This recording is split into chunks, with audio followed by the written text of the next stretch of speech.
मिठाई से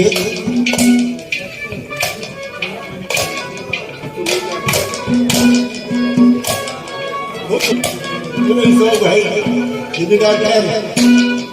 और इन्होंने तुम सभी ने